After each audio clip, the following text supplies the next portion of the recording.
Hare Krishna, everyone. Welcome back to the daily readings of Srila Prabhupada's books, where we are all taking a voyage together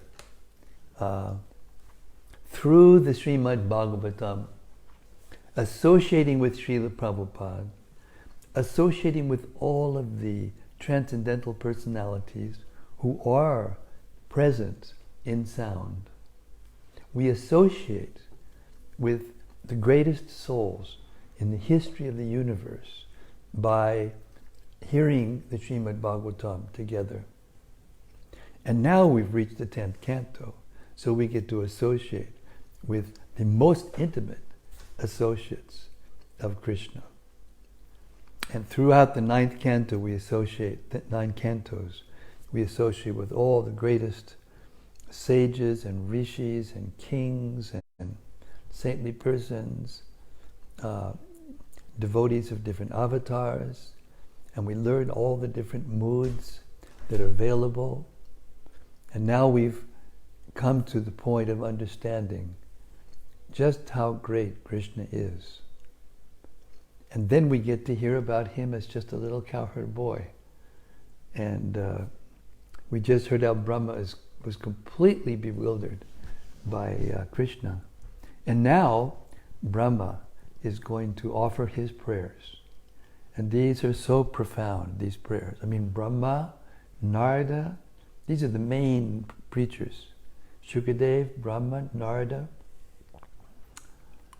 Uddhava, Maitreya, who was there when Krishna left and got to hear directly Krishna's preaching.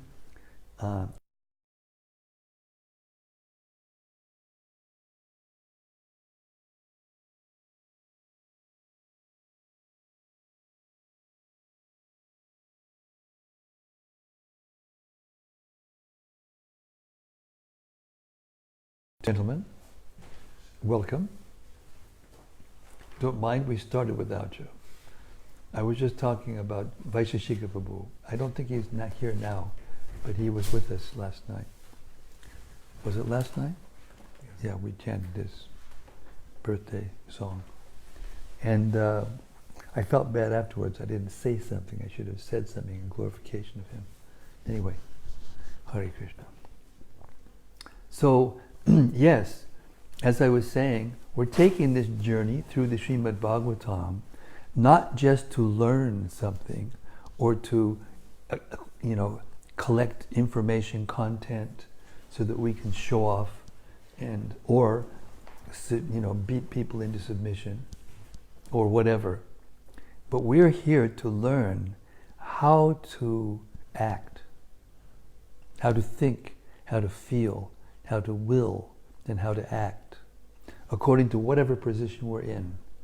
Because in the Bhagavatam and Chaitanya Charitamrita, there are all kinds of personalities in all kinds of situations in which if we study carefully and then try to apply these principles into our lives, then we become empowered preachers and empowered friends and empowered leaders, empowered wives, empowered brahmacharis, empowered rishis.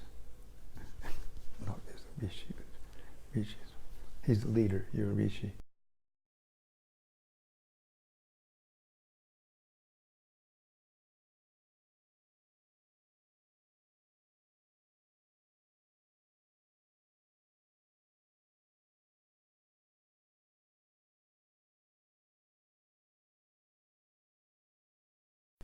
So,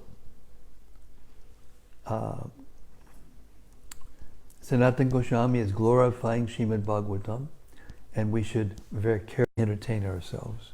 This is going deeper in the Bhagavatam, means to understand the Bhagavatam in the way that Sanatana Goswami understands the Bhagavatam.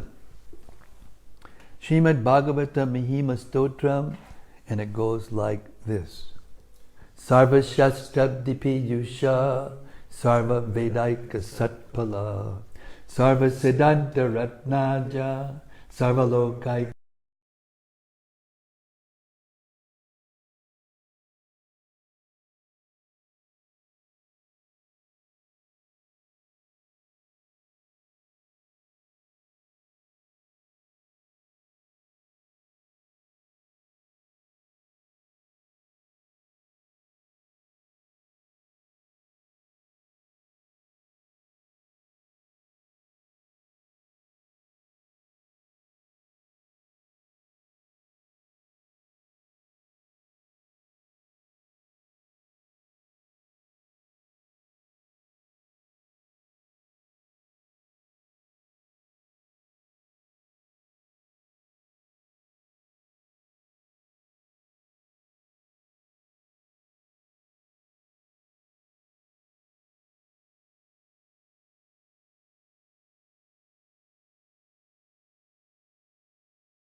himself. Madeka bando matsangin, madguro man mahadana, man nistadaga madbhagya, mad ananda namostute. My only friend, my constant companion, my spiritual master, my great wealth, my savior, my good fortune, my source of ecstasy. I bow down to you, Sadhu sadhutadayin, Atini chochata kada, Hanamun shagadachin mam, Premna rit kantayospuda. O bestower of saintliness to the unsaintly, O exalter of the most fallen, please never leave me. Always appear in my heart and my voice with pure love. Om Namo Bhagavate Vasudevaya. Om Namo Bhagavate Vasudevaya. Om Namo Bhagavate Vasudevaya. Om Namo Bhagavate Vasudevaya. Om Namo Bhagavate Vasudevaya. Om Namo Bhagavate Vasudevaya. So, we're hearing the 14th chapter of the 10th canto, and I've decided to chant the Sanskrit, although my voice is not quite nice tonight, and I'll do it anyway. And we're hearing Brahma's prayers to Krishna after he's made a fool out of himself. When you make a fool out of yourself, then you have to apologize. And part of the apology is to offer praise to the person you offended or you made a fool out of yourself in front of. Applies to all us. So this verse, we're starting with text 3, is extremely important because this is the verse that Lord Chaitanya agreed, the first verse that Ramananda Roy chanted in response to Krishna's questions, that Lord Chaitanya actually accepted. You know, he talked about varnashram, he talked about, he talked about knowledge and renunciation, giving up varnashram, renunciation, sannyas with devotion, so many things. But Lord Chaitanya always said the same things. This is external. And he never said, this is right. He said, this is external. What else do you have to say? He still says, what else do you have to say? But here he says, yes, this is the process. Jnane prayasam udapasya namanta eva jivanti san mukaritam babadiya bhartam stane stitak shutikatam tanuvan manobir ye prayasho jidajuto pyasitrak silokyam. Those who, even while remaining situated in their established social positions, throw away the process of speculative knowledge, and with their body, words, and mind offer all respects to descriptions of your personality and activities, dedicating their lives to these narrations, which are vibrated by you personally and by your pure devotees, certainly conquer your lordship, although you are otherwise unconquerable by anyone within the three worlds. There's a lot of stuff in this verse, a lot of stuff. Okay, the purport of Srila Prabhupada's empowered devotees. Here, the word upapasya clearly indicates that one should not even slightly endeavor to understand the absolute truth by the process of mental speculation, for it invariably carries one to an imperfect, impersonal understanding of God. The word jivanti indicates that a devotee who always hears about Lord Krishna will go back home, back to Godhead, even if he can do nothing except maintain his existence and hear topics concerning the Lord. Srila Sanatana Goswami has explained the words tanuvan manobi, by the body, words, and mind, in three ways. In reference to devotees, through their body, words, and mind, they are able to conquer Krishna, thus becoming perfect in Krishna consciousness.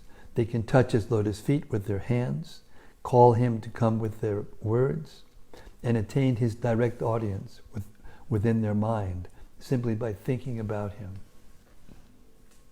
In the case of non-devotees, the words tanuvan manobi refer to the word ajita, unconquered, and indicate that those not engaged in the loving service of Lord Krishna cannot conquer the absolute truth by their bodily strength, verbal expertise, or mental power.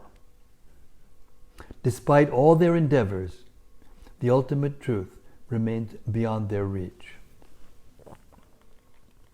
In reference to the word jita, conquered, the words tanuvan manobi indicate that the pure devotees of Lord Krishna conquer his body, words, and mind.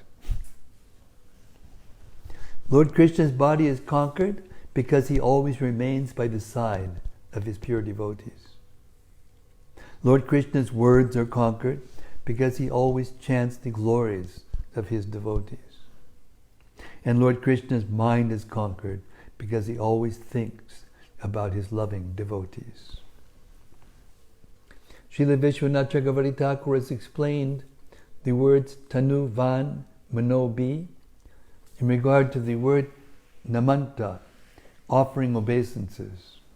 He explains that the devotees can take full advantage of the transcendental topics of the Lord by offering all respects to those topics with their body, words, and mind.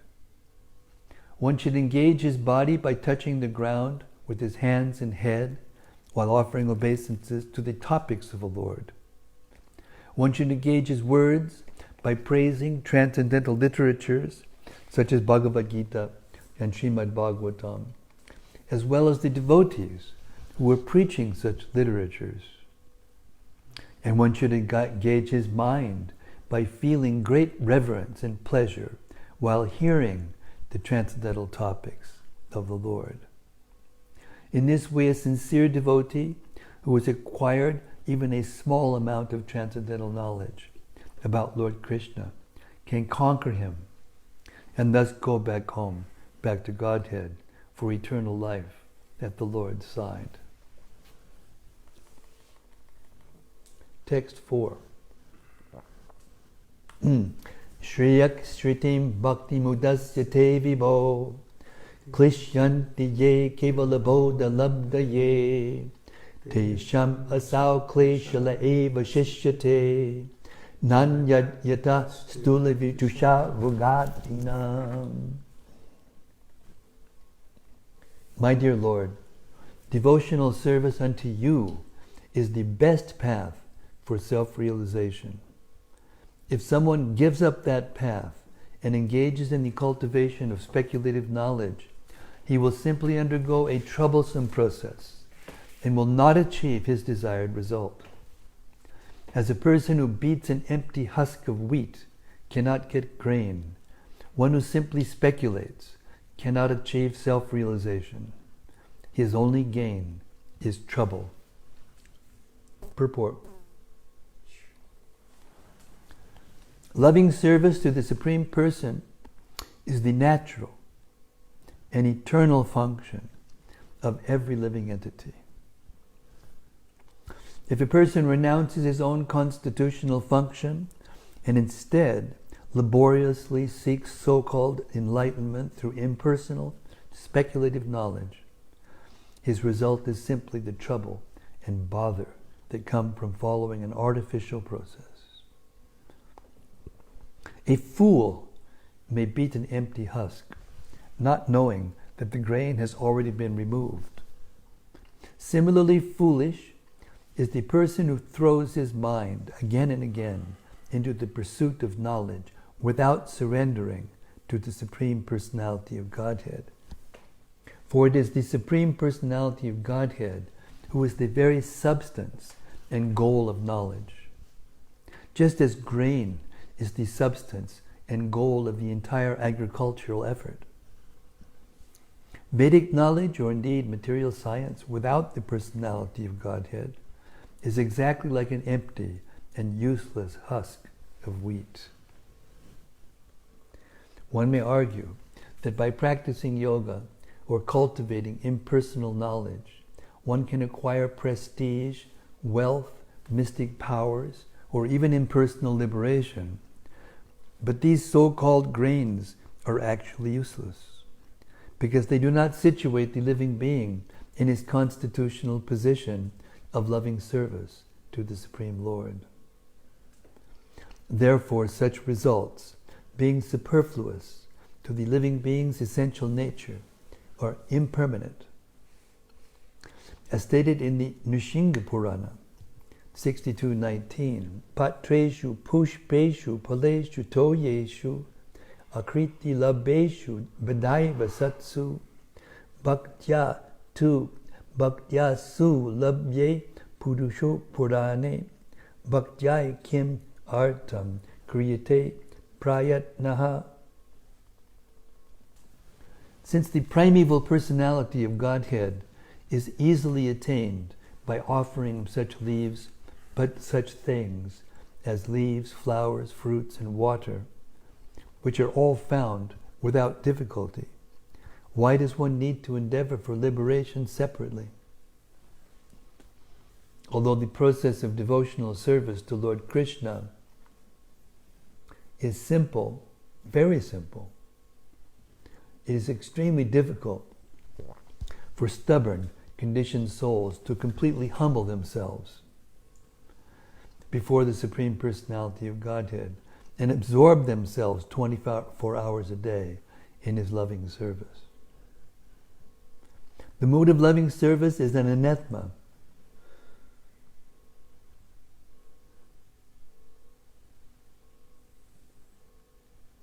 The mood of loving service is anathema to belligerent conditioned souls determined to defy God and enjoy.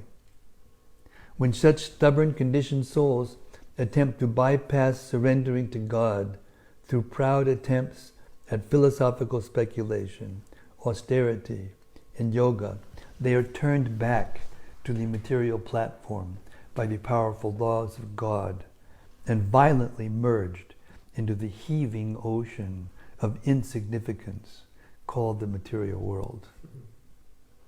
So I'd like to make an observation here, and that is that if persons think that these purports are less empowered, I would ask them to consider this, that if they're not saying something different than Prabhupada would say, but saying it in their own words in such a way that's pleasing, and it'll only be pleasing to the mind that is not envious or not critical, then one can actually properly hear this scripture.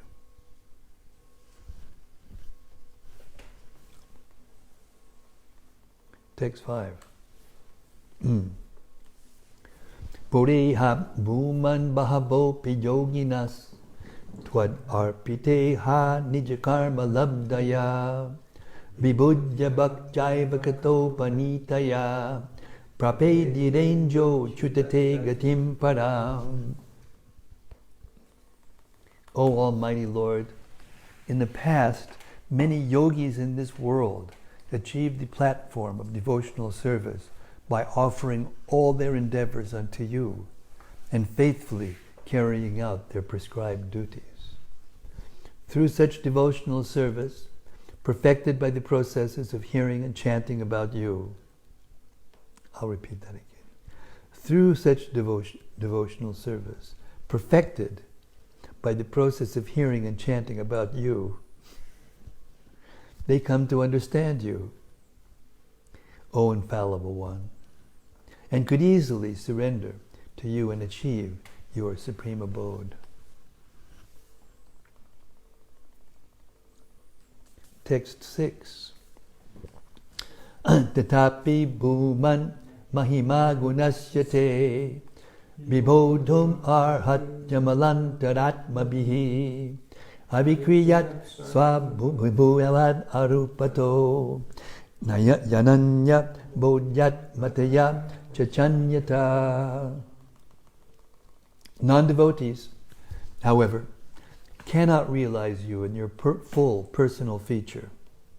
Nonetheless, it may be possible for them to realize your expansion as the impersonal supreme by cultivating a direct perception of the self within the heart. But they can do this only by purifying their mind and senses of all conceptions of material distinctions and all attachment to material sense objects. Only in this way will your impersonal feature manifest itself to them. Purport. It is difficult for conditioned souls to understand all the transcendental features of the Supreme Lord, as confirmed in the first canto of Srimad-Bhagavatam 1-11, Brahmiti Paramatmiti Bhagavan iti Shabhyate. The transcendental existence of God is understood progressively as the impersonal effulgence, the localized supersoul in one's heart, and finally, the Supreme Personality of Godhead existing in its eternal abode. Lord Krishna's transcendental existence is beyond the qualities of material nature. Thus here the Lord is referred to as agunasya, without material qualities.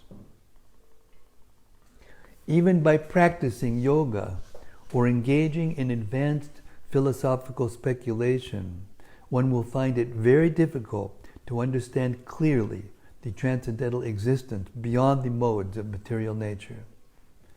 And these processes are virtually useless for understanding the Lord's own unlimited transcendental qualities, which are far beyond the impersonal conception of spiritual existence. Only by the mercy of the pure devotees of the Lord, or by associating with the Lord Himself, can one begin the process of realizing the personal feature of God, a process that culminates in pure Krishna consciousness, the final and supreme perfection of knowledge.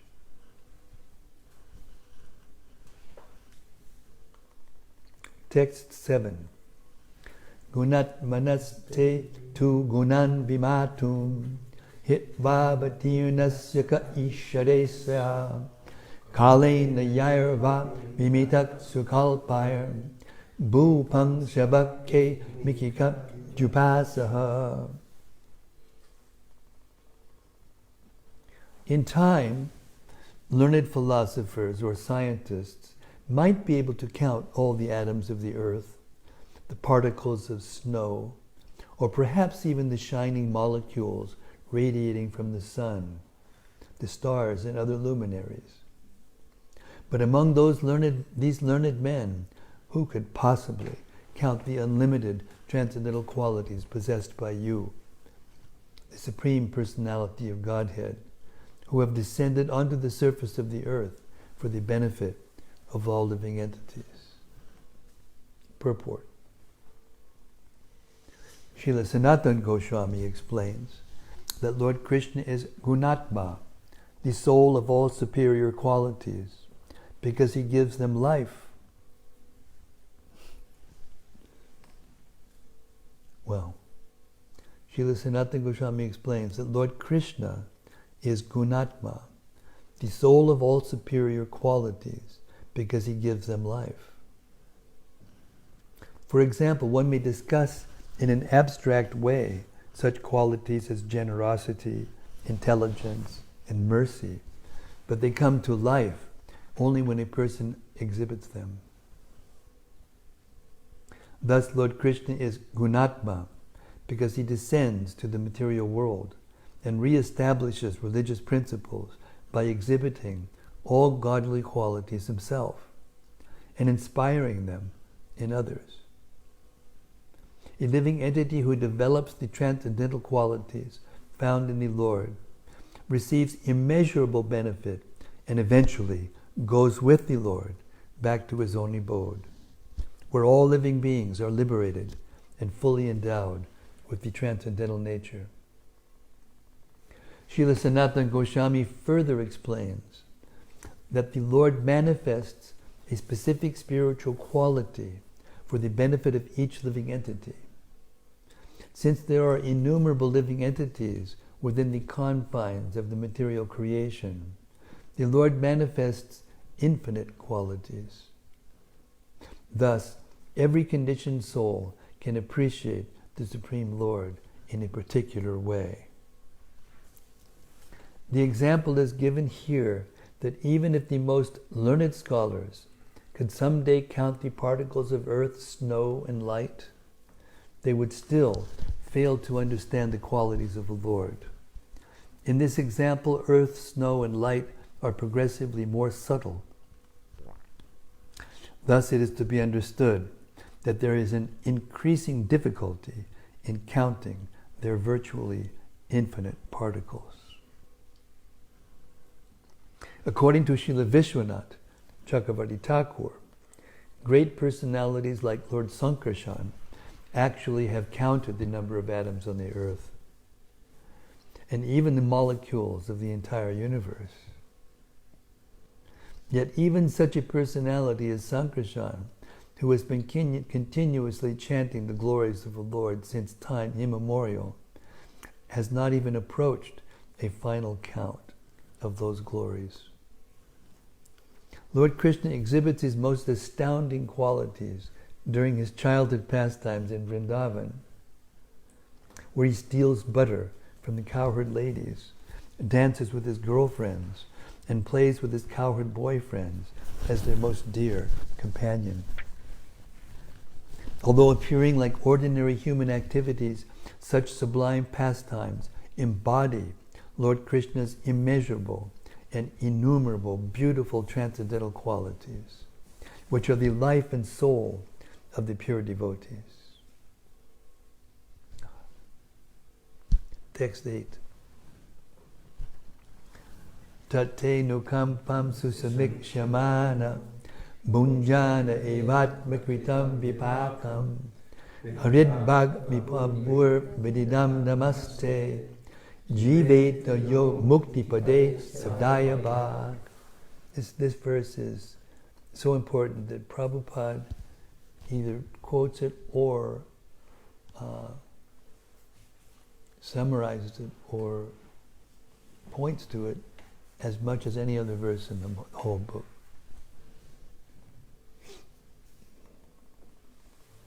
My dear Lord, one who earnestly waits for you to bestow your causeless mercy upon him, all the while patiently suffering the reactions of his past misdeeds, and offering you respectful obeisances with his heart, words, and body, is surely eligible for liberation, for it has become his rightful claim.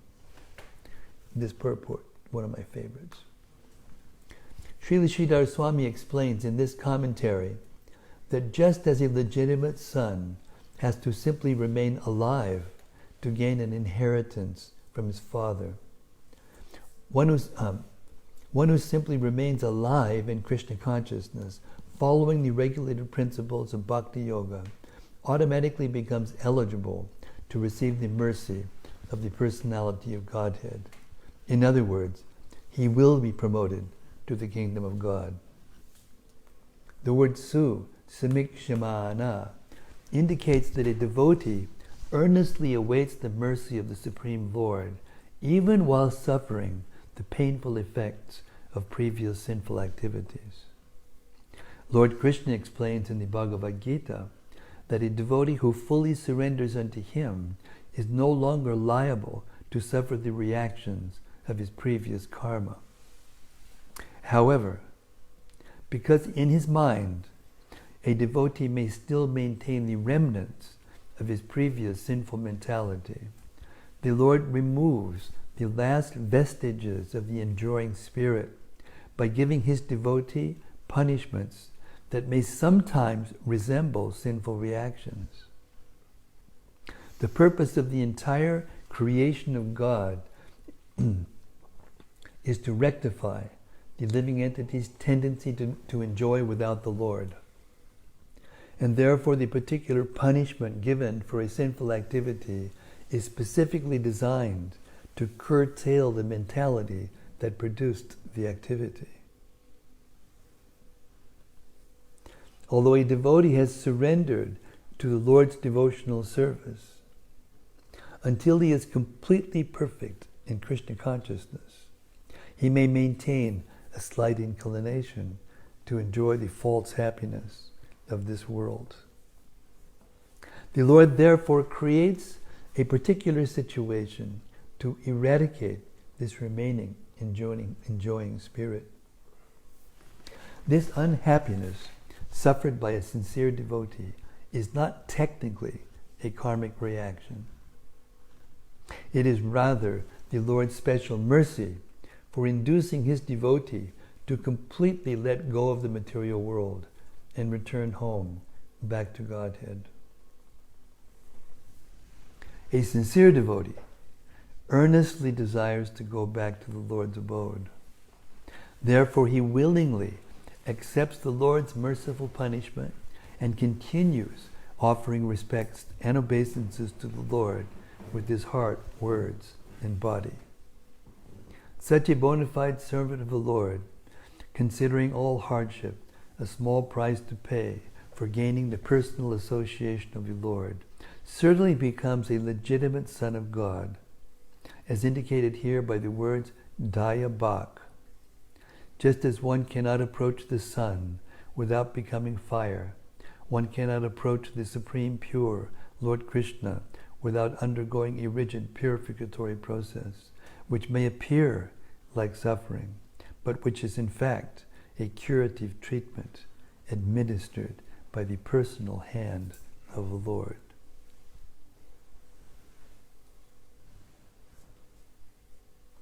I mean, who can say that that's not an empowered purport? Who can say that? Only a person who actually is envious, my humble opinion. I couldn't hear one word out of place. Not one word.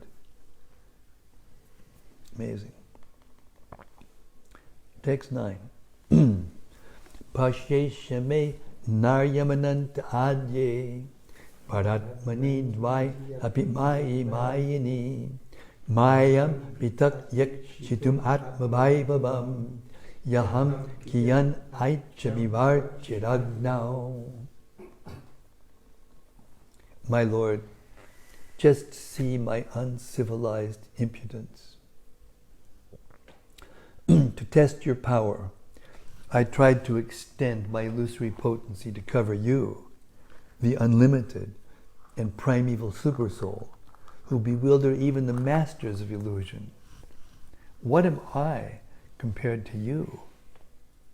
I am just like a small spark in the presence of a great fire. Purport. A great fire produces many sparks, which are insignificant in comparison to it. Indeed, if one of the small sparks were to try to burn the original fire, the attempt would be simply ludicrous. Similarly, even if the creator of the entire universe, Lord Brahma, is an insignificant spark of the potency of God, and therefore Brahma's attempt to bewilder the Supreme Lord was certainly ludicrous. Brahma here addresses Lord Krishna as Isha, which indicates that Krishna is not only the Supreme Master of everyone, but is also specifically the Master of Brahma, who creates the universe directly under the guidance of the Lord, and who indeed is born directly from the Lord's own body. Brahma felt ashamed of his impudent attempt at deluding Lord Krishna, and he was therefore perfectly willing to be punished or forgiven by the Lord, according to his decision. If Lord Krishna does not mercifully punish his devotees when they act improperly, their foolishness will simply increase and gradually completely overwhelm their devotional sentiments.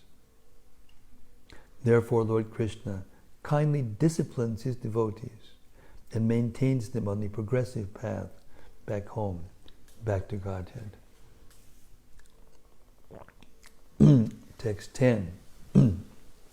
Atak chamasva chutame rajo bhubo yajanatas twat pritak ishamaninaha ajavale pandamato tamo nunda tamonad. Let's do this again. Ajavale nanda tamonda chakshusha esho nukampyo mayinatavaniti. Therefore, O infallible Lord, kindly excuse my offenses. I have taken birth in the mode of passion, and am therefore simply foolish, presuming myself a controller independent of your lordship. My eyes are blinded by the darkness of ignorance, which causes me to think of myself as the unborn creator of the universe. But please consider that I am your servant, and therefore worthy of your compassion. Purport. In his commentary, Srila Vishwanath Chakravarti Thakur explains that Brahma wanted to present the following argument to the Lord. My dear Lord, because I have acted so badly, I certainly deserve to be punished. On the other hand, because I am so ignorant, you should consider me an innocent fool and be merciful to me. Thus, although I deserve both punishment and forgiveness, I humbly beg you to exercise tolerance in this matter and simply forgive me and show me your mercy. The words Natavan iti indicate that Lord Brahma wanted to humbly remind Lord Krishna that it was he, that he was. I'll read it again. The words Natavan iti indicate that Lord Brahma wanted to humbly remind Lord Krishna that he was, after all, Brahma's father and master, and should therefore forgive the unfortunate transgressions of his humble servant. Every conditioned soul, whether he be Lord Brahma or an insignificant ant, falsely identifies himself with the material world, and in this way forgets his eternal relationship with the Supreme Personality of Godhead. Lord Brahma, because of his prestigious position as the cosmic creator, also tends to identify himself as the Lord of this world, and thus he sometimes forgets his position as an insignificant servant of the Supreme Lord.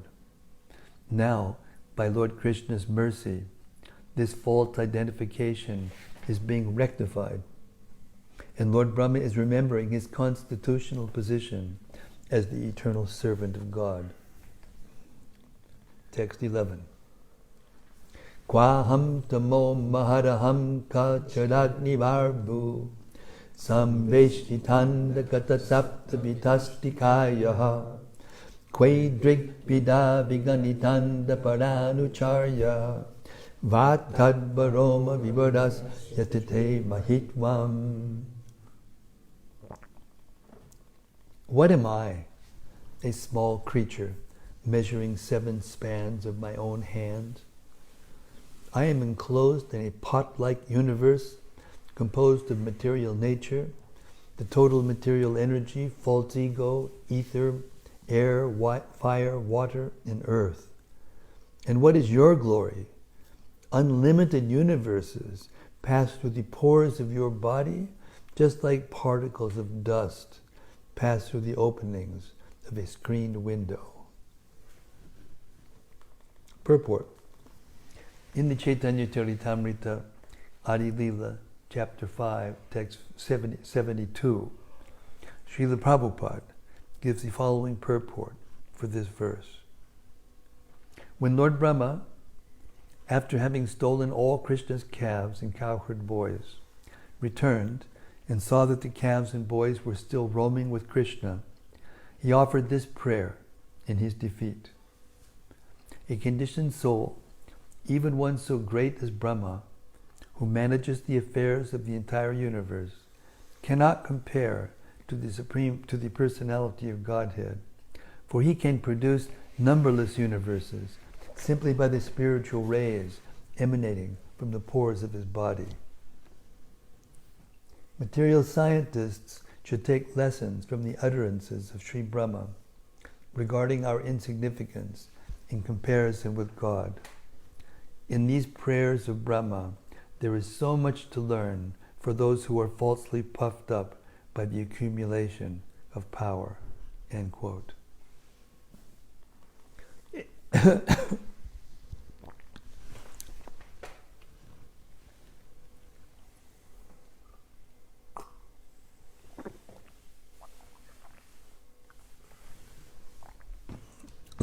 In Krishna, the Supreme Personality of Godhead, chapter 14, Srila Prabhupada further comments on this verse. Lord Brahma realized his actual position. He is certainly the supreme teacher of this universe, in charge of the production of material nature, consisting of the complete material energy, false ego, sky, air, fire, water, and earth. Such a universe may be gigantic, but it can be measured, just as we measure our body as 7 spans. Generally, everyone's personal bodily measurements is calculated to be 7 spans of his hand. This particular universe may appear to be a very gigantic body, but it is nothing but the measurement of 7 spans for Lord Brahma. Aside from this universe, there are unlimited other universes outside the jurisdiction of this particular Lord Brahma, just as innumerable infinitesimal atomic fragments pass through the holes of a screened window, so millions and trillions of universes in their seedling form are coming out from the bodily pores of Mahavishnu, and that Mahavishnu is but a part of the plenary expansion of Krishna. Under these circumstances, although Lord Brahma is the supreme creature within this universe, what is his importance in the presence of Lord Krishna? Text 12. Ukchepanam garbhagatasya padayo kim kalpate matrudahoksha jagase kim asti nasti vipatesha bhushitam tavasati kiksha kiyat apyananta. O Lord at Hoksaja, does a mother take offense when the child within her womb kicks with his legs? And is there anything in existence, whether designated by various philosophers as real or as unreal, that is actually outside your abdomen? Purport. Srila Prabhupada comments as follows on this verse in Krishna, the Supreme Personality of Godhead, chapter 14. Quote, Lord Brahma therefore compared himself to a little child within the womb of his mother. If the child within the body plays with his hands and legs, and while playing touches the body of the mother, is the mother offended with the child? Of course she isn't. Similarly, Lord Brahma may be a very great personality, and yet not only Brahma, but everything that be is existing within the womb of the Supreme Personality of Godhead. The Lord's energy is all-pervading. There is no place in the creation where it is not acting.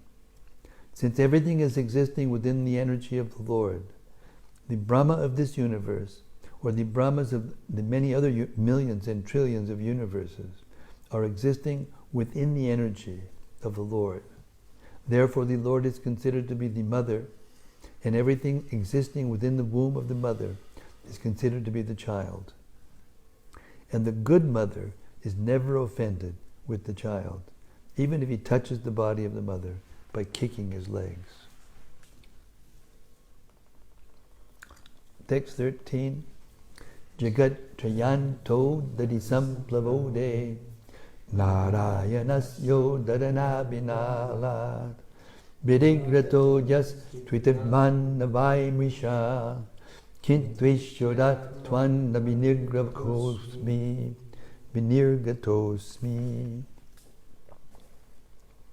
My dear Lord, it is said that when the three planetary systems are merged into the water at the time of dissolution, your plenary portion, Narayana, lies down on the water.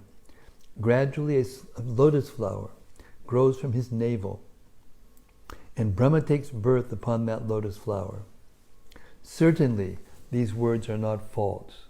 Thus, am I not born from you? Purport. Although every living being is a child of God, Lord Brahma here makes a special claim that because he takes birth on a lotus flower that emanates from the navel of Narayana, the personality of Godhead.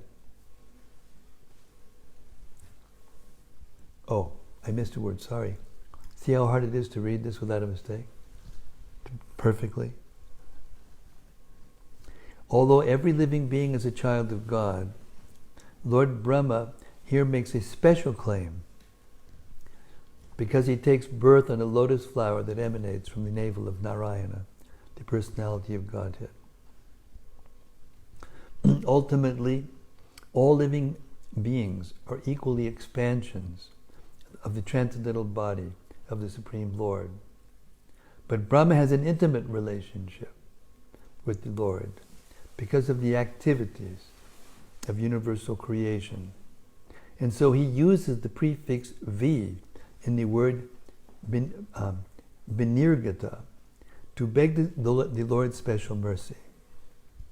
Lord Brahma is called Aja because he is not born from any mother, but rather emanates directly from the body of the Lord. As Srila Prabhupada states in Krishna, the Supreme Personality of Godhead, it is naturally concluded that the mother of Brahma is Narayana. On these grounds, Lord Brahma is requesting special forgiveness for his offenses. Text 14.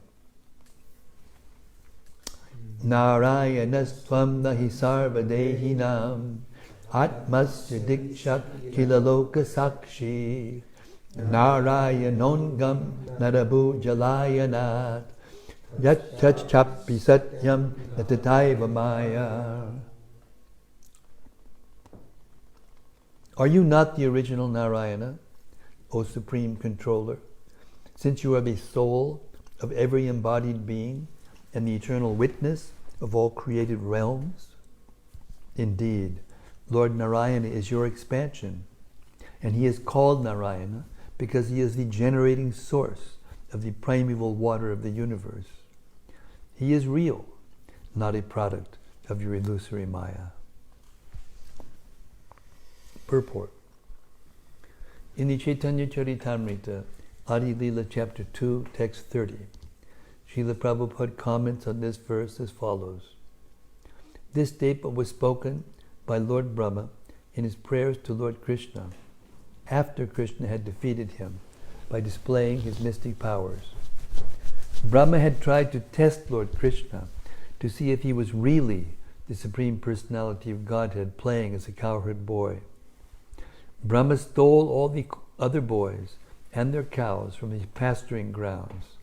But when he returned to the pastures, he saw that all the boys and cows were still there, for Lord Krishna had created them all again. When Brahma saw this mystic power of Lord Krishna, he admitted defeat and offered prayers to the Lord, addressing him as the proprietor and seer of everything in the creation, and as the Supersoul, who is within each and every living entity, and is dear to all.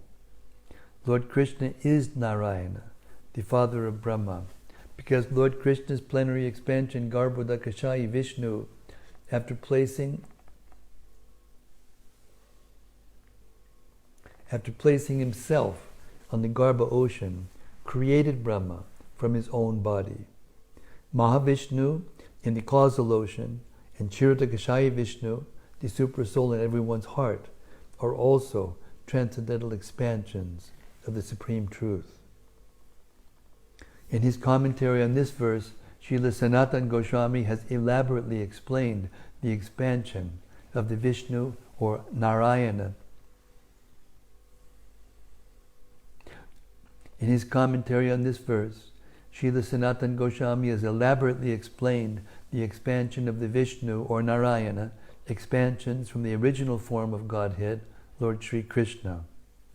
The essence is that although Lord Brahma was born from Lord Narayana, Brahma now understands that Narayana is himself a mere expansion of the original personality of Godhead, Lord Sri Krishna. Text 15. Tad jed jalastam tapasaj jagad bapu kim me nadrishtam bhagavang stataiva kim sa tu drishnam vidime tataiva kim nos patpad aiva punar vyadharshi. My dear Lord, if your transcendental body, which shelters the entire universe, is actually lying on the water, upon the water, then why were you not seen by me when I searched for you? And why, though I could not envision you properly within my heart, did you then suddenly reveal yourself? Purport. Lord Brahma here refers to his experience at the dawn of the cosmic creation. As described in the second canto of Srimad-Bhagavatam, Lord Brahma took birth on the seat of a giant lotus, whose stem emanated from the navel of Narayana. Brahma was bewildered as to his whereabouts, function, and identity, and therefore he tried to trace out the source of the lotus stem, searching for clear information.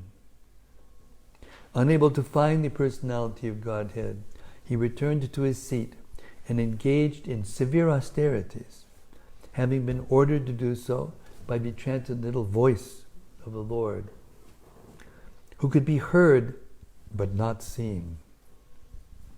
After long meditation, Brahma saw the Lord, but then again lost sight of him. Thus Brahma concludes that the transcendental body of the personality of Godhead is not material, but rather an eternal spiritual form endowed with inconceivable mystic potencies. In other words, Lord Brahma should not have challenged the personality of Godhead, the Lord of all mystic power.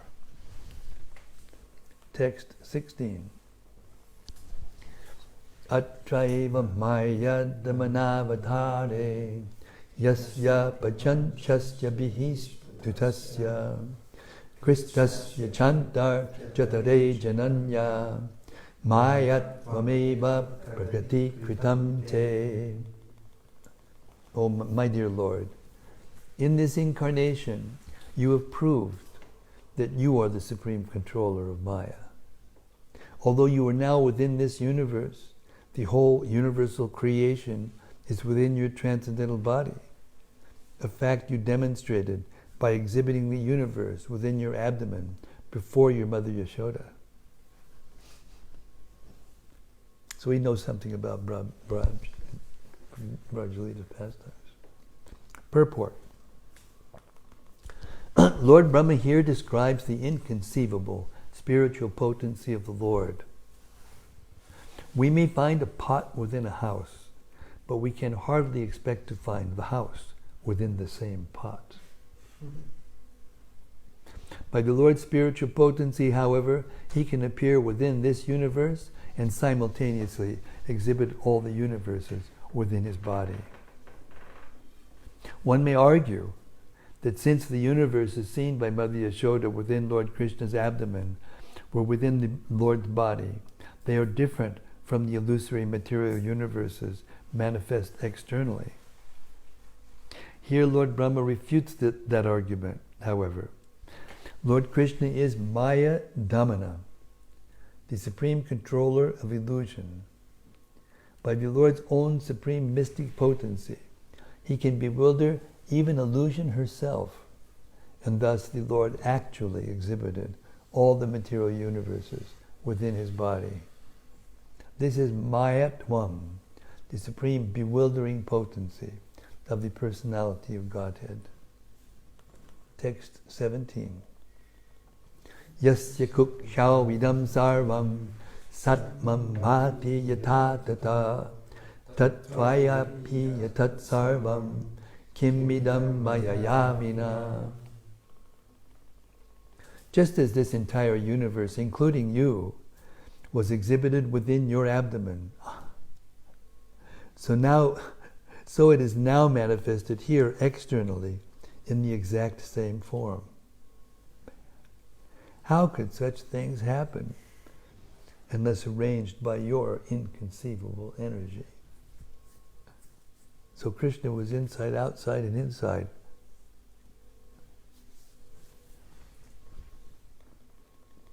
Purport. Srila Prabhupada comments on this verse as follows, in Krishna, the Supreme Personality of Godhead. Lord Brahma stressed herein that without accepting the inconceivable energy of the Supreme Personality of Godhead, one cannot explain things as they are. Text 18. Advaivatvat ritesya kim mamato nate mayatvam adarshitam ekopi supratapmato brajasurit vatsak samasta api tavanto sichatur bhuyash tadakilai sakam mayo pasitas tavante vagatanja bhus tudamitam brahmadvavam shishyate. Have you not shown me today that both you yourself and everything within this creation are manifestations of your inconceivable potency? First you appeared alone, then you manifested yourself as all of Vrindavan's calves and cowherd boys, your friends. Next you appeared as an equal number of four-handed Vishnu forms who were worshipped by all living beings, including me. And after that you appeared as an equal number of complete universes. Finally, you have now returned to your unlimited form as the Supreme Absolute Truth, one without a second. Purport. As stated in the Vedic literature, Sarvam Kal Vidam Brahma. Sarvam Kal Vidam Brahma. Everything that exists is an expansion of the Supreme Personality of Godhead. Thus, everything is ultimately part and parcel of the Lord's spiritual existence. By Lord Krishna's causeless mercy, Lord Brahma personally experienced that all existence, being the potency of God, is not different from Him. Text 19. Ajanantam tvat pradivim anatmani atmanana bhasi vitajyamayam shishtav ivaham jagato vidana ivatvam eshunta trinetraha. To persons ignorant of your actual transcendental position, you appear as part of the material world. Well, to persons ignorant of your actual transcendental position, you appear as part of the material world, manifesting yourself by the expansion of your inconceivable energy. Thus, for the creation of the universe, you appear as me, Brahma. For its maintenance, you appear as yourself, Vishnu. And for its annihilation, you appear as Lord Trinetra, Shiva. Purport. Although the impersonal Mayavadi philosophers think that the demigods are illusory Lord Brahma, Lord Shiva, and Lord Vishnu are stated here to be expansions of the Supreme Personality of Godhead and are thus real. Indeed, they are the extraordinarily powerful controllers of the universe. The ultimate truth is a supreme and beautiful person, and thus, throughout the creation of God, we will always find the personal touch. I mean, it's so nice. Hare Krishna.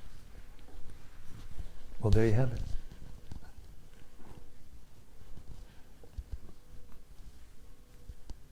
So we'll stop here. Our readings at 7:12. It's an hour worth of reading, approximately. And bring out Shri mic. The open mic. Just like the ear. You can put as much, just like you can put as much as you want into the ear, just as you can put as much as you want into the sky. So you can put as much as you want into this mic.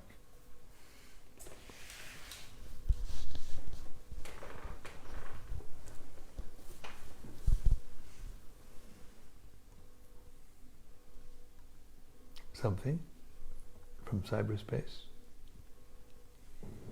Something's going wrong?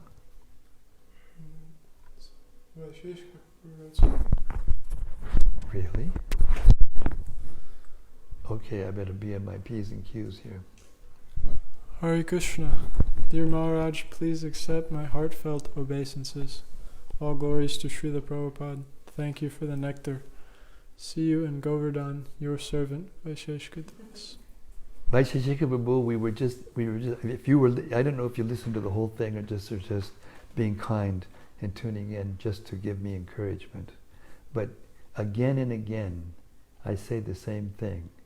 And the repetition of a good thing is a good thing. I'm getting the idea to do this just because of you. I learned to do this from you. So therefore you are more than just a well-wisher. You are the patron saint of this effort to read Srila Prabhupada's Bhagavatam every night like this to whoever is willing and wants to hear. So, Hare Krishna, yes sir, I will see you in Govardhan, and I'm counting the minutes, and they're going very fast. So this is very good in that sense. So thank you so much for tuning in, taking the trouble to tune in, and especially taking the trouble to let us know that you're there, because there's nothing, absolutely nothing, that makes me happier than knowing you're there. And you're so busy nowadays that we don't get to talk as much as we used to. We don't connect as much in terms of time as we used to.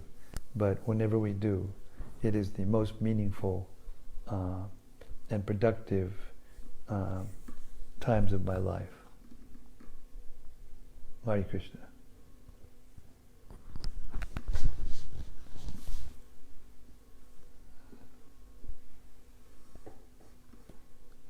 I mean, it seems... You going to start? Yeah, I found what I was looking for. Oh, good. For our benefit, please. This is Radharaman speaking, the local sage. He's the real retired person because he's living in a retiring community. Hythe, Kent. Apparently Hythe means haven, isn't it, in the Hungarian? Hythe means? Haven. Haven. There you go. I thought that's what you said. Oh, I must have misremembered. Okay, go ahead anyway. So, actually, just in terms of retirement and things, this quote, I guess, is rather appropriate.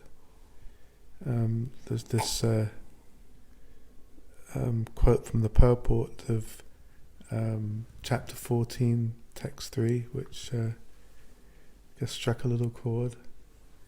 The word Jivanti indicates that a devotee who always hears about Lord Krishna will go back home, back to Godhead, even if he can do nothing except maintain his existence and hear topics concerning the Lord.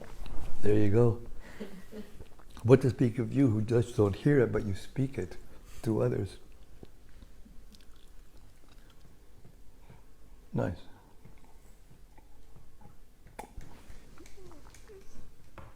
And actually the fact that I felt inspired to just read directly from the purport just proves your point that these purports are empowered. Mm. And there were so many other things, but that was just... I remember the last time I went through the 11th canto, which is even more different than this canto.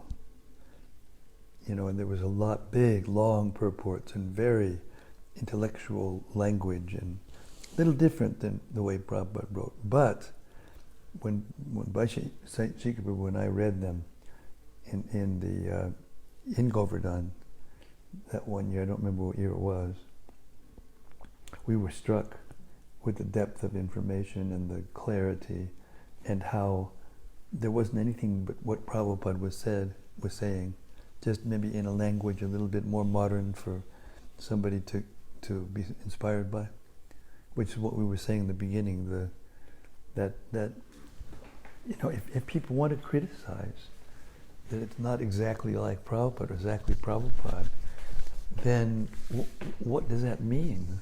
I mean, Prabhupada explains in that famous first canto, fourth chapter, first verse in the purport, what he defines personal realization as someone who's actually, loyal to the previous acharya and not screwing a meaning out of it and making it different, mean something else, but still expressing it in his own words in a way that is interesting and pleasing to the audience. Only way I can see that if someone hears this and just doesn't feel that it's like that is because he's looking for something, looking for some fault or something to argue with. I don't know. It's hard for me to understand. The other thing is it undermines the idea that Prabhupada can actually empower someone to do something wonderful. There you go. Like you were saying the other night, Maharaj, that Prabhupada empowered Satsvarup Maharaj to compile the Lila Rita. Oh, that's what you said. No, you said. No, you said. Hmm? I just repeated it after it came out from your lotus lips.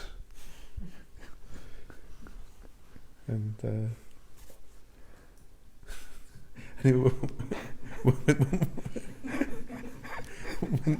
when you said it, then the penny really dropped.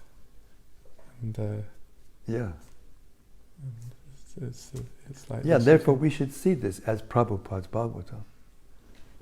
I mean, there are temples right now in this movement, when they get to this chapter, they turn around and go back and start again. They don't go into anything that was done. They're missing these purports to Brahma's prayers. It's amazing.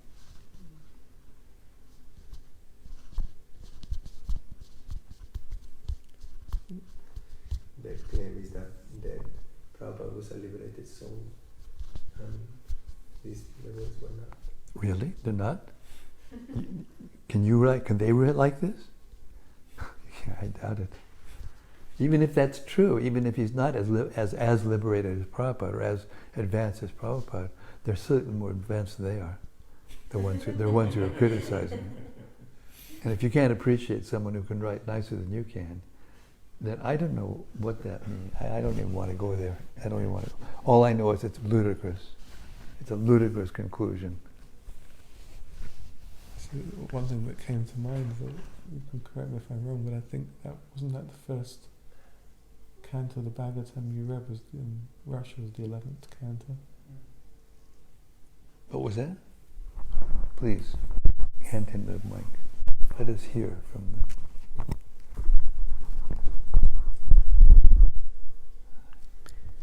I've been requested by Radha Raman to relate a small history. I don't like to talk about myself, but the first canto I ever read of Bhagavatam was the 11th canto. Because it just so happened when I was in Moscow, I think that was a canto that they had in English. And I was told, because the Uddhava Gita was within that canto, which I read and definitely helped me a lot. So, but there was one other thing I wanted to add, if that's okay, or one question I would like to ask. If you don't, we're going on strike. It's a lot of pressure. It's my middle name.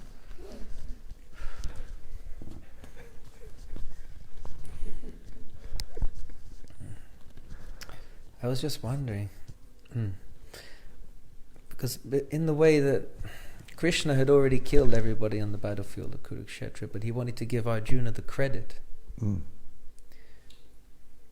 Is it possible in a similar way to say that? Because some may say,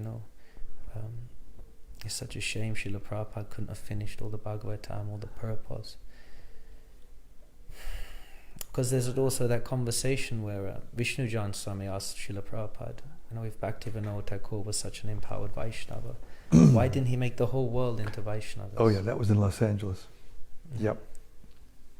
And Prabhupada said that's his mercy, he's given us something to do. Yes. So couldn't it also be said that Srila Prabhupada's mercy was he wanted to glorify his disciples by them giving these purports showing how well that they've developed in Krishna consciousness, so the whole world for future generations could see the result of his preaching work. I would say on top of that it is the highest way to glorify Prabhupada. When I was working with Gopi Pranadana Prabhu and Jayadvaita Maharaj, editing the English of the Briya Bhagavatamrita, and watching for 5 years it took. I was working with them every day for 5 years. I was very blessed, so fortunate to be able to watch the masters in action. And then when it came time to publish it, the foreword was written by Dr. Joseph T. O'Connell, who was at that time the #1 academic authority in the world on Gaudiya Vaishnava literatures. And he offered such high praise, both of Gopi Pranadana for not leaving anything out. He even said it. He said he didn't leave anything out, and he glorified the publishers, because most publishers would have left some things out to make it more efficient, to make it more, profitable, or for whatever reason why publishers publish things and approve things to be published. And then the English, he said each unit flowed so naturally and smoothly to the next. In the English, he actually, when he was reviewing the sample, I gave him the first volume. He said, I forgot that I was reading a translation. And I was thinking when I read it, when Jayadvaita, when I read it, there was not one letter that needed to be changed. It was perfect. And it stated that the best way we can glorify our spiritual master is to do something wonderful for him, and give him the credit. It's, what does it say? You can judge the quality of the spiritual master by the quality of the disciples. Therefore, those persons who criticize, they are doing just the opposite. They're actually insulting Prabhupada. By insulting those persons that he empowered and who did something so wonderful that this level of authority would glorify it in the way that he did, which is glorifying Prabhupada in the most wonderful way, actually. And encouraging, it's so encouraging that it shows that the movement will propagate, will perpetuate itself by Prabhupada's empowerment and Prabhupada's mercy.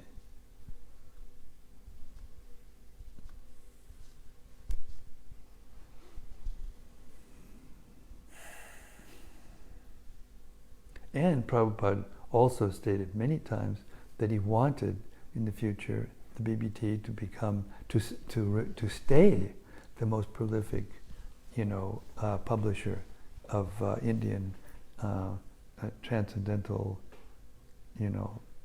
literature. So now they're coming out. There's a 5-volume set of Bhakti Rasamrita Sindhu with all the commentaries published by the BBT, translated initially by Bhanu Swami and edited by those who were trained by Gopi Puranadanda Prabhu. And it will be checked and, polished by the likes of, Devamrita Swami. I mean, my experience is that when you read the BBT literatures, they're of a different quality.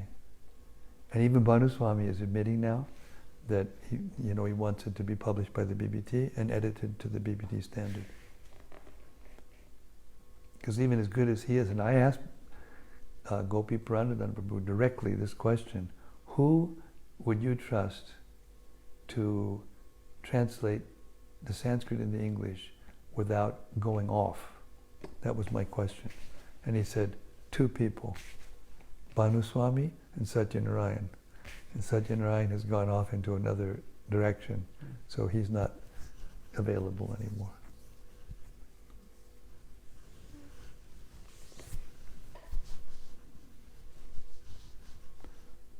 And if you listen carefully to Gopi Puranadanda Prabhu's first lectures in his school, Bhagavatam school, you'll see that he was very intent on explaining to his students that they weren't here to learn Sanskrit. They were here to teach the Bhagavatam, to learn how to teach the Bhagavatam and live. And you said you can't teach it unless you're living it. And that point came out a couple of times in the purports we just read.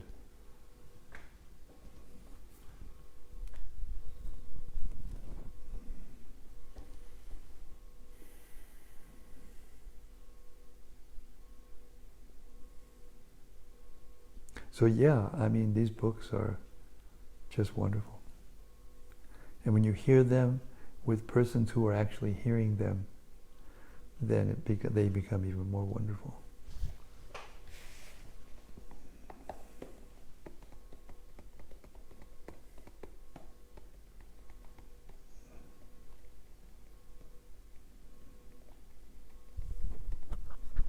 Thank you, Maharaj. Thank you, Damodar Prabhu.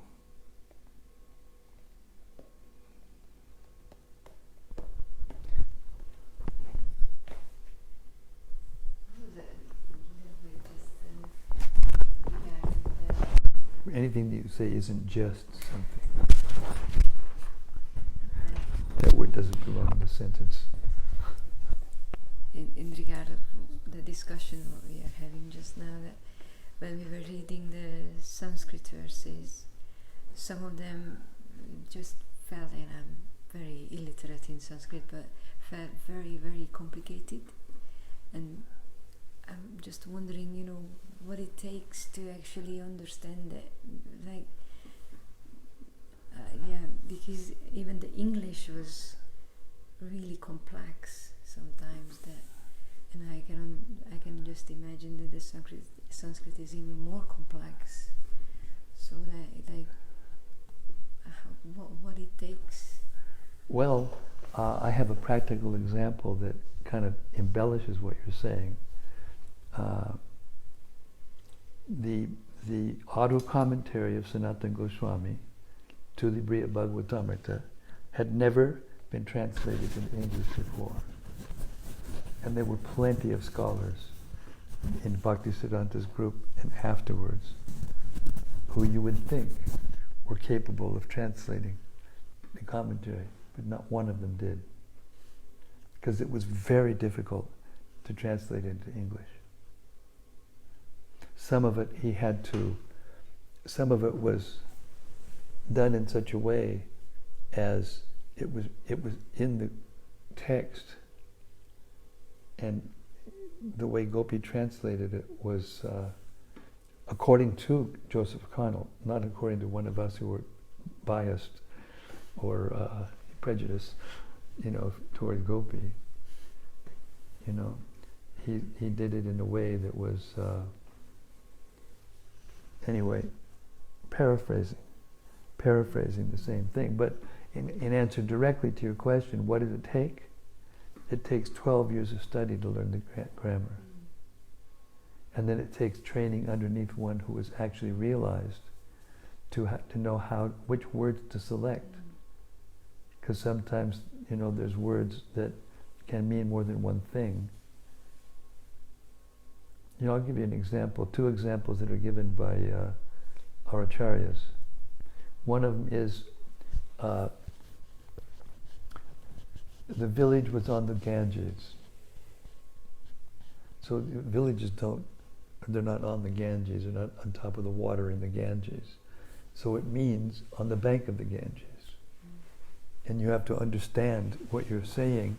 You have to understand the subject matter in English, what it means. In Sanskrit, what it means. And you have to understand it, how to say it in English. And you can't do it just by literal translations. If you try, it makes a mess of it. Therefore, when I read the purport in the Adi Leela, chapter 5, verse 203, which has the sentence, in which the sentence that Prabhupada wrote, if you want to understand devotional service, Krishna and Krishna's devotees, then you must read Brihad Bhagavatam. And he wrote that in 74, 75. It took him a year and a half to do the Chaitanya Charitamrita, the whole thing. A year and a half. My God. It took us 5 years just to edit Brihad Bhagavatam.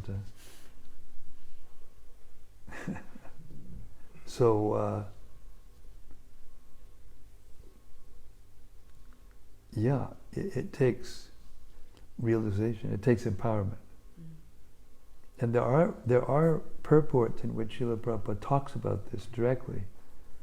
What consciousness you should be in before you try to write transcendental literatures.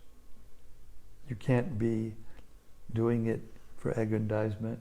You can't doing it for in any way showing off or for profit. You can only be doing it in order to please the Lord and to please the readers. What was it? Krishnadas Kaviraj Goswami said, now I have finished this Bhagavatam. This is, I think, the 21st chapter, but anyway, toward the end of the book. And you have drunk this nectar, and therefore my purpose is served. To give this nectar to you, the reader. And before that he said, I offer my obeisances to the readers. Because anyone who's interested in reading this and reads it becomes a worshipable person himself. And therefore he said, I will take the dust from his feet and put it on my head. I will wash his feet and drink the water. So I guess all those things together is what you have to do in order to bring the English out. And then you have to have an editor. I just heard Gopi Prabhu say it today. Remember when maybe you were listening? You have to have an editor. You can't publish something that you just wrote yourself. You have to have somebody at least look at it and approve it and improve it if necessary, if possible.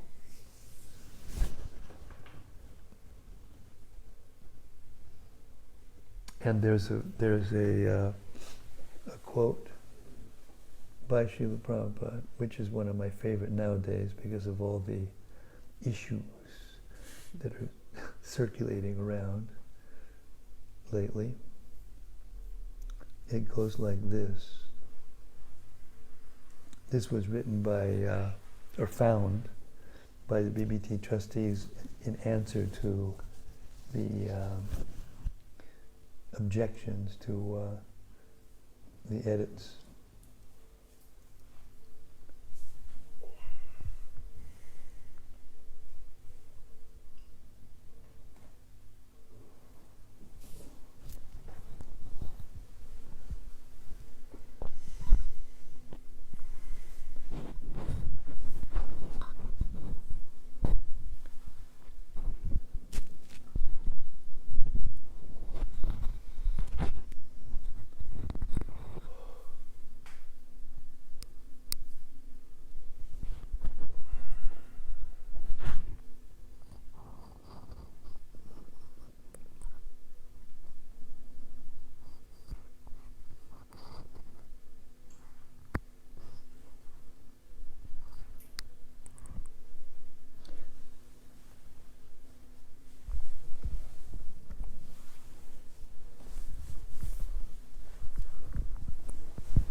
Yes. Your fear, this is Prabhupada, direct. Your fear that the entire society will be in danger by Raymond's editing of the Gita is not very suitable remark. This is too Hayagriva. Rai Ram may not be as qualified as you are, but his one qualification is that he is fully surrendered to Krishna and his spiritual master. Is the first class recommendation for his editing any one of our literatures. Because editing of Vedic literatures does not depend on academic education. It is clearly stated in the Upanishads that one who has implicit faith in God as well as in the spiritual master, to him only the import of Vedic literature is revealed.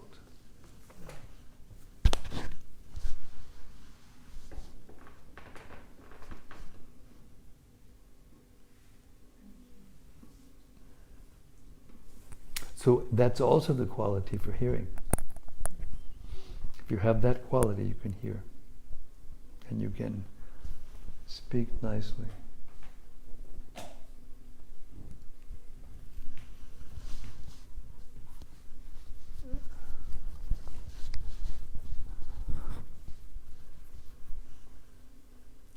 Yes, my dear. There's one from cyberspace. Cyberspace. It's from Yadutama Das. Huh? From Yadutama. Okay, Yadutama. He's in Russia. He married a Russian girl. I wonder who's in control.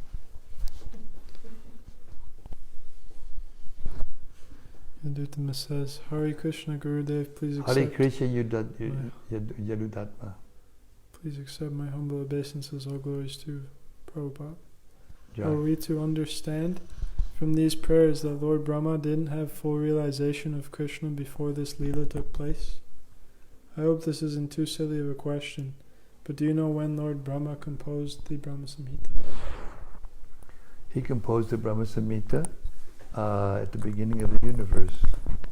No, it's not that Brahma doesn't understand Krishna before he... actually, he realized Krishna even more after seeing Krishna exhibit that pastime. But the fact is, and it's the lesson that all of us need to learn, that even if you have realized Krishna, the material energy can cover you and bewilder you, if not in a way that causes you to fall down or lose your opportunity to serve Krishna, but just out of, it's a lesson, it's a pastime.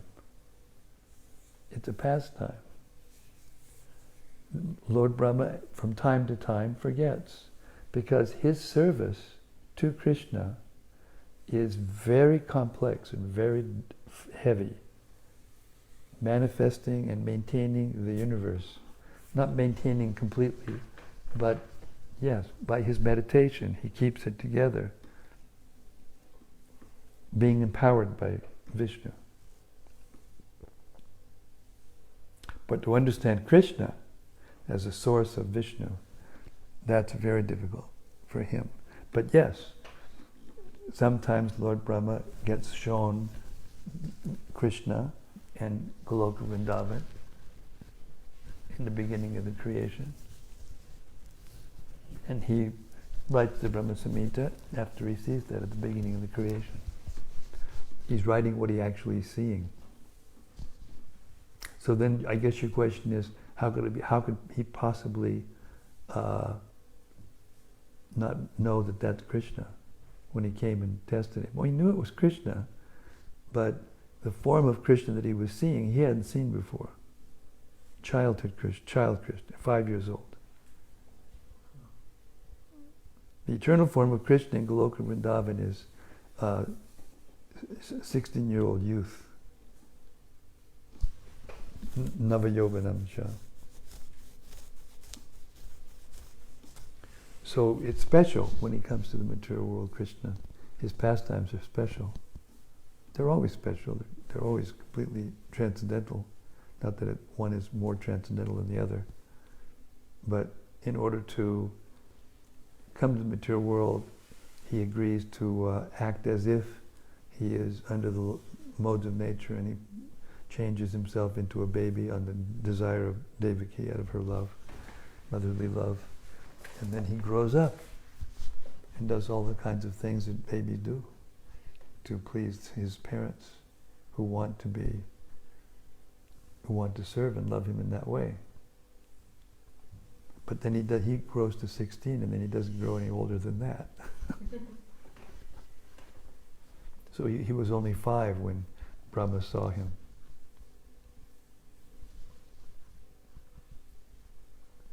So it's described in the verses that he heard that Krishna, the Supreme Personality of Godhead, had killed Dagasura, who was a big demon and terrorizing the universe. And then he thought, let me go and offer my obeisances and get darshan. And then when he got there, he saw this little boy in his left hand, of all hands, with yogurt and rice and fruit in it, looking around and having a picnic in the forest with his friends.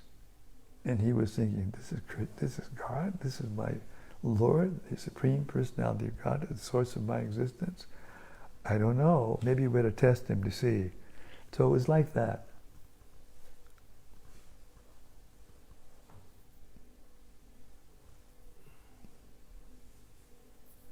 And just like Indra is also a demigod, he's not as powerful as Brahma, but he sometimes becomes bewildered because they're in the modes of nature still. They're touched, even though he's a quality of incarnation of God, Lord Brahma, he touches the mode of passion. Vishnu never touches the mode of passion or the mode of ignorance.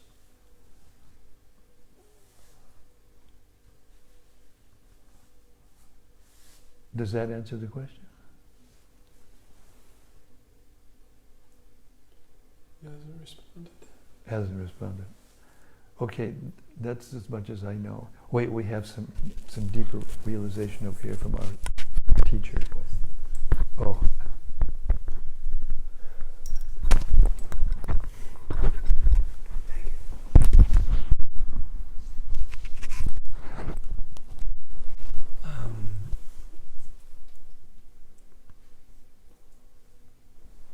Throughout the whole prayers and things that you were saying, it becomes in yesterday's talk, it becomes apparent that we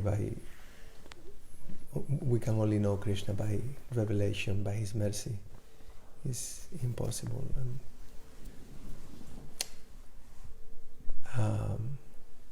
So we're depending on him really for everything, for that matter, but also to know him. Especially to know him. Yeah. So why some people,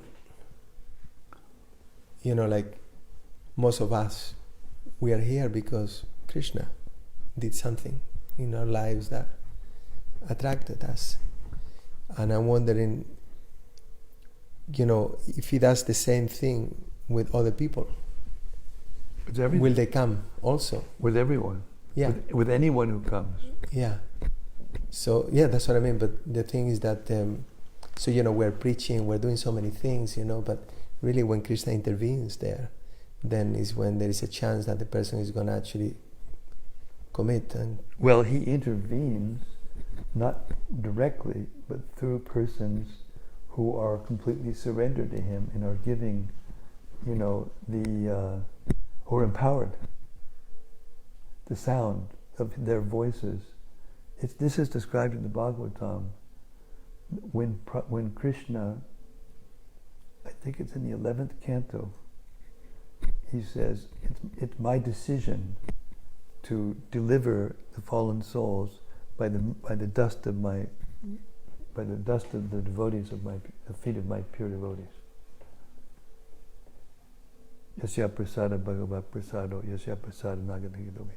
So by Krishna's mercy you get Guru, and then by Guru mercy then you get Krishna.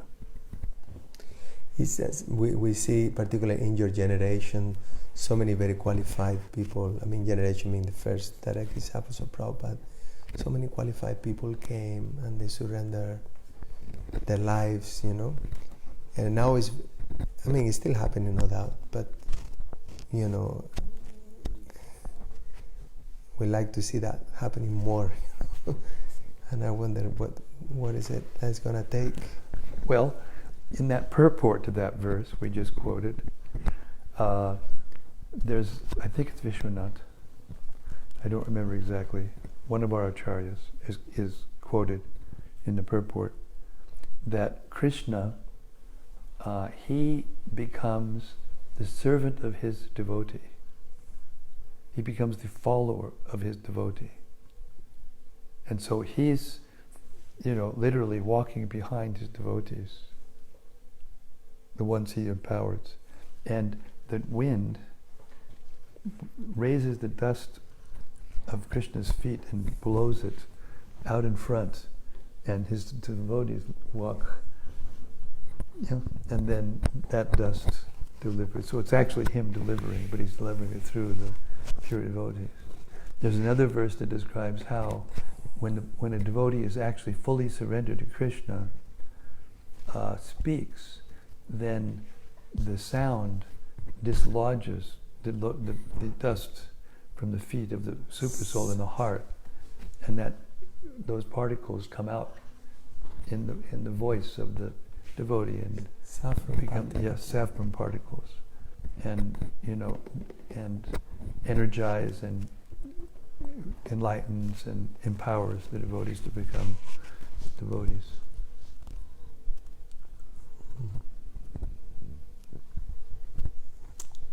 Is a follow-up with this, or we need to wind up?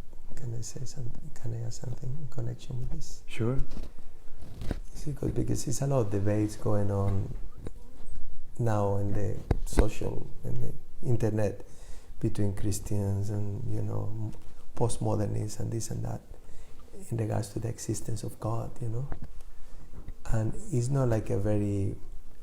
I'm not saying that's my opinion, but to say that we can to use this argument that God can only be understood unless he chooses to be seen, which is an axiomatic truth. You cannot change that. That's the way it is.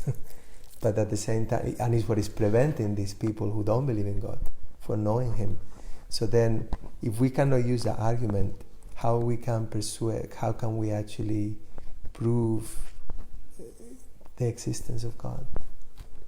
You can't prove the existence of God to someone who can't hear. Therefore, Jesus said in the same scripture, "Let those who have ears hear." Yeah. So, anyway, it's my personal opinion, I guess you could say. Not my personal opinion, it's something that... Anyway, if we invest our energy in those who can hear, then, and not try to invest our energy in everybody, a lot of whom, if not most of whom, can't hear very much. Those persons we should just chant Hare Krishna, Harinam, Prasadam, festivals, and but among those, the ones who come and inquire, and who you can see, even when you're out preaching, you can see those who are in your book distribution or you're on a Harinam party. You can see the ones that are actually go to those persons and speak to those persons, and they can hear more. No point debating it. No, you can't It's debate. a waste of time. Yeah. Total waste of Yeah. time. But he debated with Sarvabhauma Bhattacharya, even though he was an impersonalist, because he was so intelligent. Of course, that's Leela. That's also Leela. But, yeah.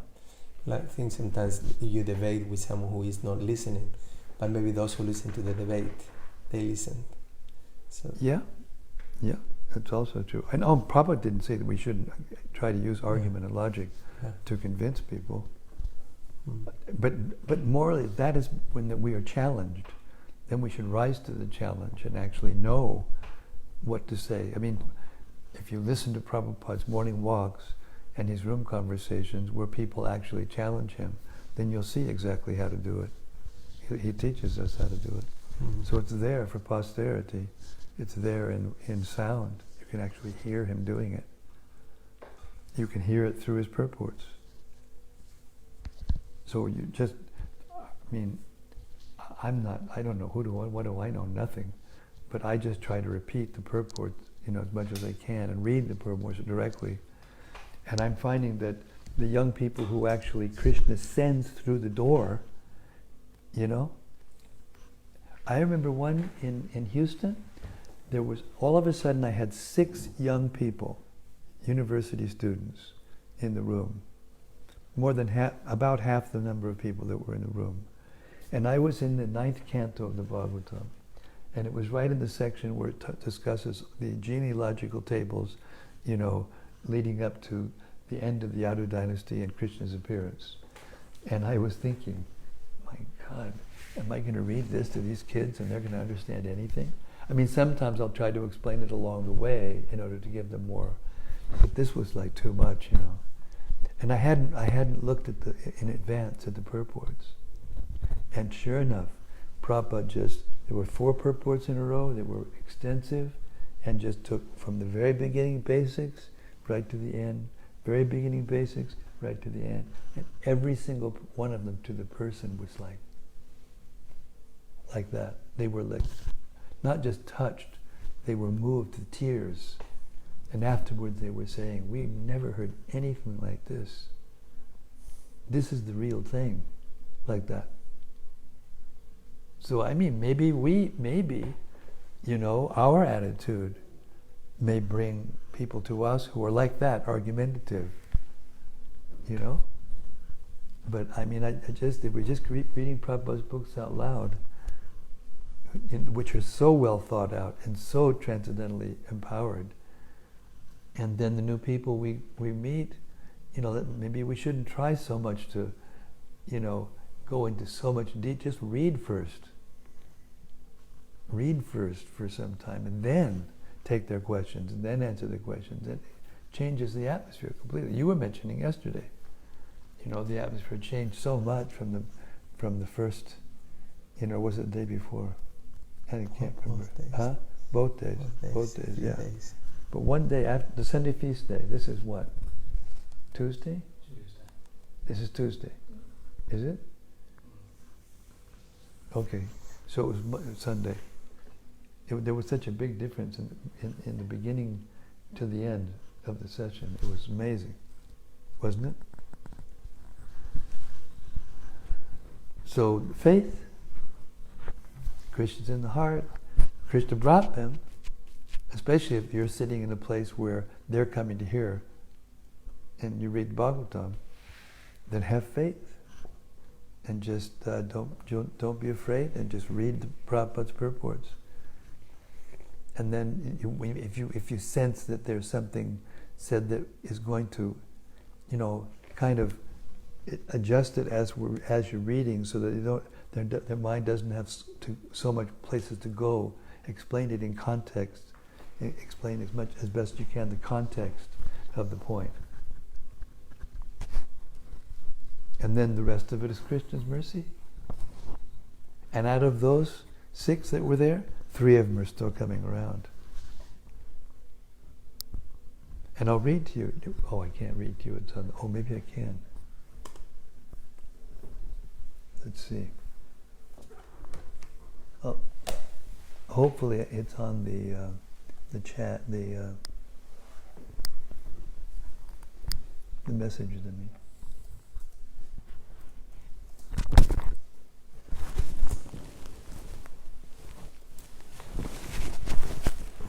Ooh. Yes. And this is what one of them said. Hare Krishna, you shook my whole being with your words. You gave me an experience that is out of this world. I can't turn back in what my heart and consciousness know to be the truth. I am still taken back by the beauty of this movement. And I wrote back to him. First I gave him some emojis, hug and hands in the air, heart, and crying, laughing with tears coming, and like this. I gave him those emojis. Because this is right out of university in America right now. They're all like that. So then I said, Krishna is the seed-giving father of all living beings, Jair. You're being called. Answer that call. The education you will receive by learning Srila Prabhupada's major works is worth 20 PhDs in any other subject, because you'll be teaching how to live a human life, which is most needed. I'll be back on 9th September. See you then, and talk to you before then by whatever media you choose. Welcome home.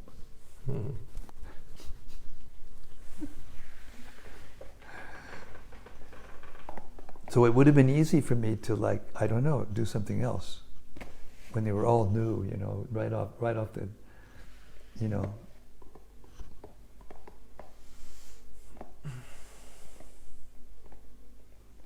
I guess you just have to be cheeky enough, I guess.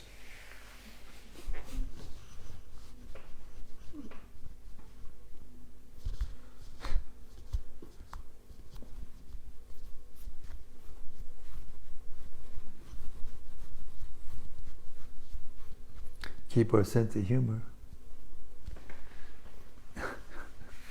Keep it light but deep.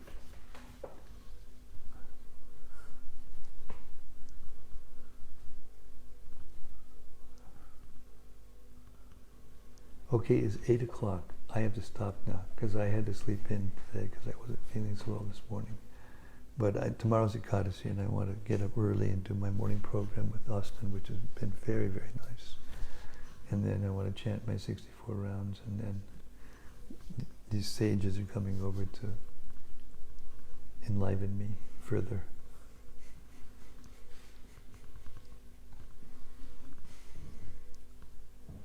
So I have to be awake for the event. Thank you, everyone out there in cyberspace. Thank you very much, especially for taking this journey from the section into the section that Srila Prabhupada's sincere, qualified disciples commissioned by the GBC to finish Srila Prabhupada's work, complete the Bhagavatam. We're entering into their endeavor, and it's just wonderful. And it is increasing our faith in Srila Prabhupada and in the transcendental subject matter, and glorifying Prabhupada maybe in the best possible way by doing something wonderful for him.